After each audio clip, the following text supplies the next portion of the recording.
I know I want to have everyone stop fighting about, if people should get basic human rights, uh, basic needs met.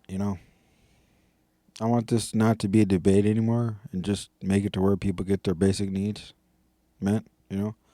Like, but I know it's hard to have someone grasp the idea that if you played a Monopoly game and the outcome of how much money you'd have advantage over someone is by flipping a coin.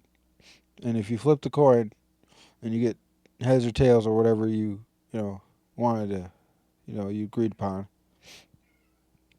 you would get an unfair advantage over the poor player, right? You would get more money, more. You get two dices to roll, so you get more times to go around the board. And in this experiment, every single person that had the advantage, they never once said, "Well, the only reason I'm winning is because I have the advantage over this person." Not a single one of them said, the only reason I am doing better than you is because I have rolled better chance, rolled better, had better rolling of dice and more money coming out of the bank to me. And every single one of them got aggressive and made the other person feel like crap because they didn't have what the other person had. And that's just Monopoly. I mean, we could go to another experiment. I can't remember. Like, okay, well, let's go with the jail experiment. They played roles as some being inmates and some being jail people, right? Or inmates and some people being prison guards. They had to stop the experiment because the prison guards were starting to attack the inmates. They were trying to, make them feel like crap. So anyone that has power over you will make you feel like crap. It can go all the way to the beginning of when you was a child and your parents.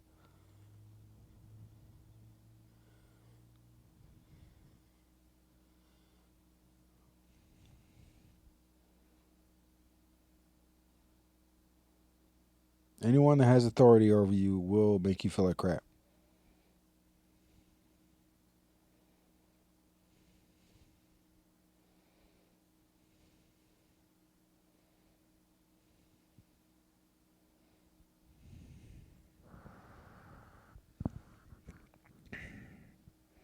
But I don't know. I wish I could bring that. Let me look up that experiment real quick. See if I can find the video on it.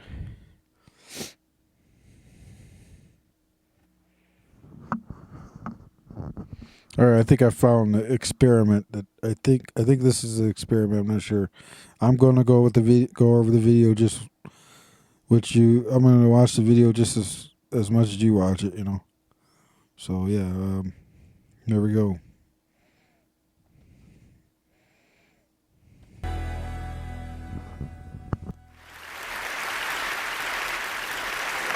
I want you to, for a moment, think about playing a game of Monopoly. Except in this game, that combination of skill, talent, and luck that help earn you success in games as in life has been rendered irrelevant because this game's been rigged and you've got the upper hand. You've got more money, more opportunities to move around the board, and more access to resources. And as you think about that experience, I want you to ask yourself, how might that experience of being a privileged player in a rigged game change the way that you think about yourself and regard that other player? So we ran a study on the UC Berkeley campus to look at exactly that question. We brought in more than 100 pairs of strangers into the lab, and with the flip of a coin, randomly assigned one of the two to be a rich player in a rigged game. They got 2 times as much money. When they passed go, they collected twice the salary, and they got to roll both dice instead of one, so they got to move around the board a lot more. And over the course of 15 minutes, we watched through hidden cameras what happened. And what I want to do today for the first time is show you a little bit of what we saw. You're going to have to pardon the sound quality in some cases because, again, these were hidden cameras. So we've provided subtitles. How many 500s did you have? Just one. Are you serious? Yeah. I have 3. I don't know why they gave me so much. Okay, so it was quickly apparent to players that something was up. One person clearly has a lot more money than the other person, and yet, as the game unfolded, we saw very notable differences and dramatic differences begin to emerge between the two players. The rich player started to move around the board louder, literally smacking the board with their piece as he went around. We were more likely to see signs of dominance and nonverbal signs of displays of power and celebration among the rich players. All right, we had a bowl of pretzels positioned off to the side. It's on the bottom right corner there. That allowed us to watch participants' consummatory behavior. So we're just tracking how many pretzels participants eat. Are those pretzels a trick? I don't know. Okay, so no surprises. People are on to us. They wonder what that bowl of pretzels is doing there in the first place. One even asks, like you just saw, is that bowl of pretzels there as a trick? And yet, despite that, the power of the situation seems to inevitably dominate, and those rich players start to eat more pretzels. I'm gonna try pretzels. I love pretzels.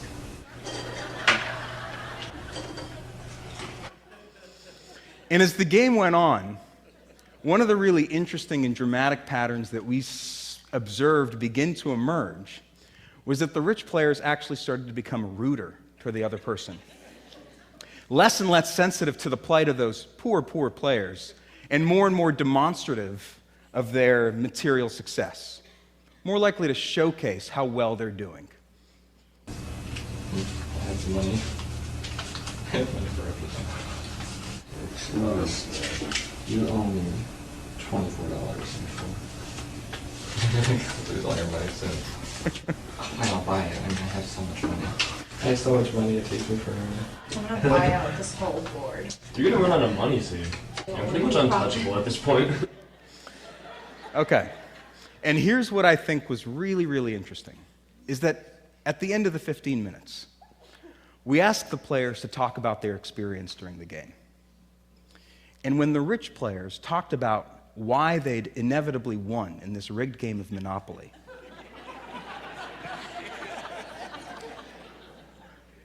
they talked about what they'd done to buy those different properties and earn their success in the game. And they became far less attuned to all those different features of the situation, including that flip of a coin that had randomly gotten them into that privileged position in the first place. And that's a really incredible insight into how the mind makes sense of advantage. Now, this game of Monopoly can be used as a metaphor for understanding society and its hierarchical structure, wherein some people have a lot of wealth and a lot of status, and a lot of people don't. They have a lot less wealth, and a lot less status, and a lot less access to valued resources. And what my colleagues and I for the last 7 years have been doing is studying the effects of these kinds of hierarchies. What we've been finding across dozens of studies and thousands of participants across this country is that as a person's levels of wealth increase, their feelings of compassion and empathy go down. And their feelings of entitlement, of deservingness, and their ideology of self-interest increases. In surveys, we found that it's actually wealthier individuals who are more likely to moralize greed being good, and that the pursuit of self-interest is favorable and moral. Now, what I want to do today is talk about some of the implications of this ideology of self-interest, talk about why we should care about those implications, and end with what might be done. Some of the first studies that we ran in this area looked at helping behavior, something social psychologists call prosocial behavior. And we were really interested in who's more likely to offer help to another person, someone who's rich or someone who's poor. In one of the studies, we bring in rich and poor members of the community into the lab and give each of them the equivalent of $10. And we told the participants that they could keep these $10 for themselves, or they could share a portion of it, if they wanted to, with a stranger who's totally anonymous. They'll never meet that stranger, and the stranger will never meet them. And we just monitor how much people give. Individuals who made $25,000, sometimes under $15,000 a year, gave 44% more of their money to this stranger than did individuals making $150,000, $200,000 a year. We've had people play games to see who's more or less likely to cheat to increase their chances of winning a prize. In one of the games, we actually rigged a computer so that die rolls over a certain score were impossible. You couldn't get above 12 in this game. And yet, the richer you were, the more likely you were to cheat in this game to earn credits toward a $50 cash prize, sometimes by 3 to 4 times as much. We ran another study where we looked at whether people would be inclined to take candy from a jar of candy that we explicitly identified as being reserved for children, participating. I'm not kidding. I know it sounds like I'm making a joke. We explicitly told participants, this jar of candy is for children participating in a developmental lab nearby. They're in studies. This is for them. And we just monitored how much candy participants took. Participants who felt rich took 2 times as much candy as participants who felt poor. We've even studied cars, not just any cars, but whether drivers of different kinds of cars are more or less inclined to break the law. In one of these studies, we looked at whether drivers would stop for a pedestrian that we had posed wading across at a crosswalk. Now, in California, as you all know, because I'm sure we all do this, it's the law to stop for a pedestrian who's wading across. So here's an example of how we did it. That's our Confederate off to the left, posing as a pedestrian. He approaches as the red truck successfully stops. In typical California fashion, it's overtaken by the bus, who almost runs our pedestrian over. Now here's an example of a more expensive car, a Prius, driving through, and a BMW doing the same. So we did this for hundreds of vehicles on several days, just tracking who stops and who doesn't.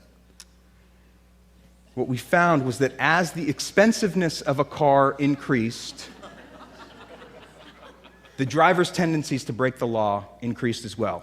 None of the cars in our least expensive car category broke the law. Close to 50% of the cars in our most expensive vehicle category broke the law.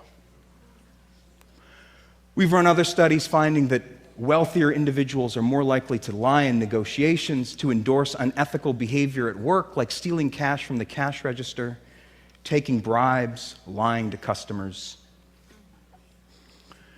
Now, I don't mean to suggest that it's only wealthy people who show these patterns of behavior. Not at all. In fact, I think that we all, in our day-to-day, minute-by-minute lives, struggle with these competing motivations of when or if to put our own interests above the interests of other people. And that's understandable because the American dream is an idea in which we all have an equal opportunity to succeed and prosper as long as we apply ourselves and work hard. And a piece of that means that sometimes you need to put your own interests above the interests and well-being of other people around you. But what we're finding is that the wealthier you are, the more likely you are to pursue a vision of personal success, of achievement and accomplishment to the detriment of others around you. Here I've plotted for you the mean household income received by each fifth and top 5% of the population over the last 20 years. In 1993, the differences between the different quintiles of the population in terms of income are fairly egregious. It's not difficult to discern that there are differences. But over the last 20 years, that significant difference has become a Grand Canyon of sorts between those at the top and everyone else. In fact, the top 20% of our population own close to 90% of the total wealth in this country. We're at unprecedented levels of economic inequality. What that means is that wealth is not only becoming increasingly concentrated in the hands of a select group of individuals, but the American dream is becoming increasingly unattainable for an increasing majority of us. And if it's the case, as we've been finding, that the wealthier you are, the more entitled you feel to that wealth, and the more likely you are to prioritize your own interests above the interests of other people and be willing to do things to serve that self-interest, well, then there's no reason to think that those patterns will change. In fact, there's every reason to think that they'll only get worse. And that's what it would look like if things just stayed the same at the same linear rate over the next 20 years. Now, inequality, economic inequality, is something we should all be concerned about, not just because of those at the bottom of the social hierarchy, but because individuals in groups with lots of economic inequality do worse. Not just the people at the bottom, everyone. There's a lot of really compelling research coming out from top labs all over the world showcasing the range of things that are undermined as economic inequality gets worse. Social mobility, things we really care about, physical health, social trust, all go down as inequality goes up. Similarly, negative things in social collectives and societies. Things like obesity and violence, imprisonment and punishment are exacerbated as economic inequality increases. Again, these are outcomes not just experienced by a few, but that resound across all strata of society. Even people at the top experience these outcomes. So, what do we do? This cascade of self-perpetuating, pernicious, negative effects could seem like something that's spun out of control, and there's nothing we can do about it. Certainly nothing we as individuals could do. But in fact, we've been finding in our own laboratory research that small psychological interventions, small changes to people's values, small nudges in certain directions can restore levels of egalitarianism and empathy.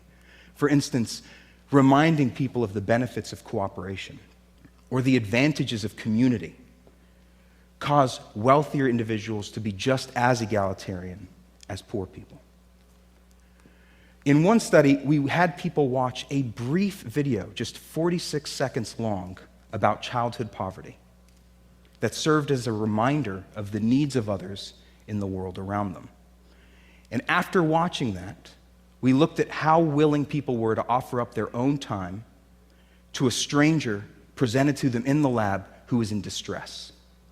After watching this video, an hour later, rich people became just as generous of their own time to help out this other person, a stranger, as someone who's poor, suggesting that these differences are not innate or categorical, but are so malleable to slight changes in people's values and little nudges of compassion and bumps of empathy. And beyond the walls of our lab, we're even beginning to see signs of change in society. Bill Gates, one of our nation's wealthiest individuals, in his Harvard commencement speech, talked about the problem facing society of inequality as being the most daunting challenge, and talked about what must be done to combat it, saying, humanity's greatest advances are not in its discoveries, but in how those discoveries are applied to reduce inequity. And there's the Giving Pledge, in which more than 100 of our nation's wealthiest individuals are pledging half of their fortunes to charity. And there's the emergence of dozens of grassroots movements, like We Are the 1%, the Resource Generation, or Wealth for Common Good, in which the most privileged members of the population, members of the 1% and elsewhere, people who are wealthy, are using their own economic resources, adults and youth alike. That's what's most striking to me. Leveraging their own privilege, their own economic resources to combat inequality by advocating for social policies, changes in social values, and changes in people's behavior that work against their own economic interests, but that may ultimately restore the American dream. Thank you.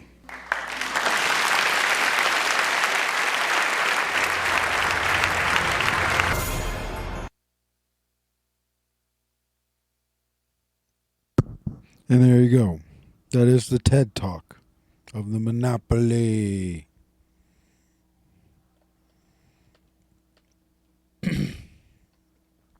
So, what did we learn?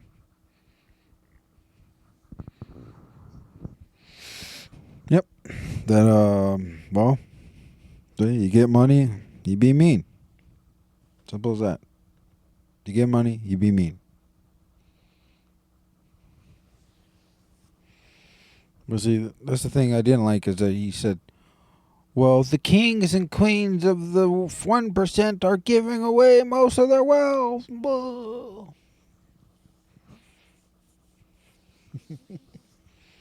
Maybe. I don't know. Yeah, you're right. Okay.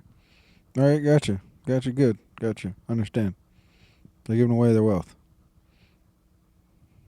You said 100 of them? That's quite a few of them. You know? Give that wealth away.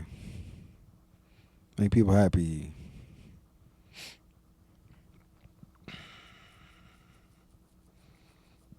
Well, guess there's nothing to worry about then. They're giving their money away.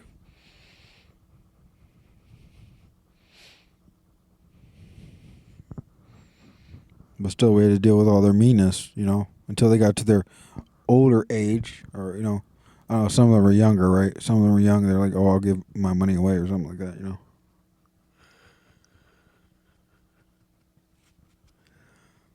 Yeah, this is the thing, when you get older, you give all your stuff away. So, most of these people, like Bill Gates, he's getting up there in age. Yeah, of course he's wanting to give away. Buffett, he's at the age where he wants to give everything away. He can't keep it with him when he dies.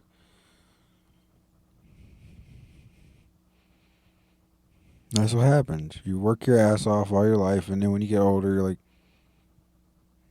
here, niece, here, nephew, here, grandkid, here, have some stuff.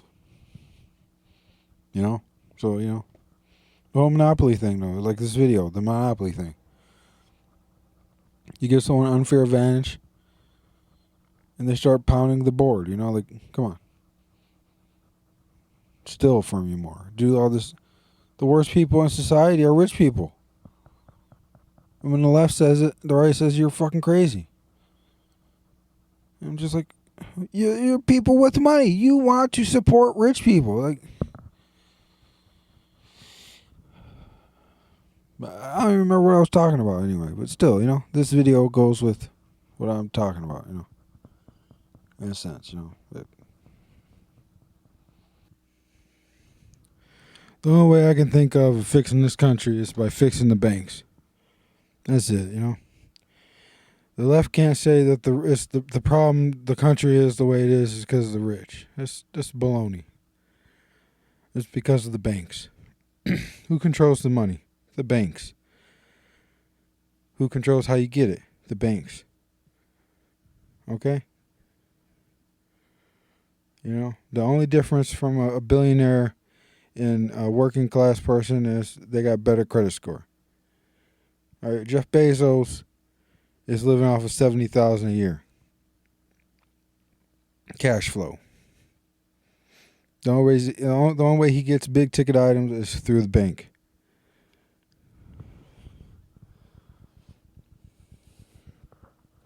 So, the reason I don't have anything is because I can't get a bank loan to buy stuff. That's what we had in the 90s. That's what we had in the 90s. That's why everyone was so much richer. It's because they could borrow on everything.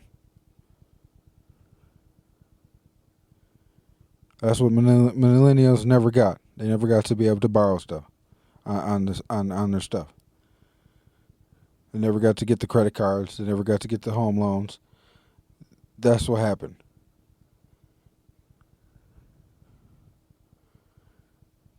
And you want to know how we fix the economic inequality that we have? It's easy. Make the banks get out a negative 40% loan to poor people and 40% positive, or I don't know, 40% interest rate to the rich. That's it. That's what you gotta do. Negative 40% interest rate to the poor.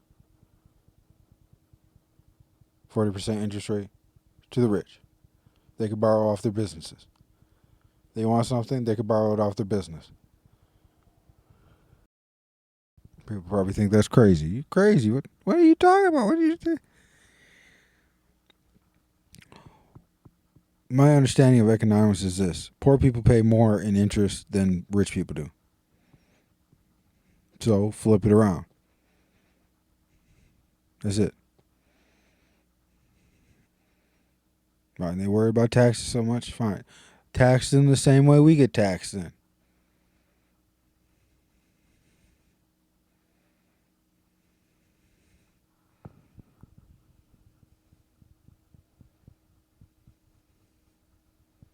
make them pay fees just to get to their money.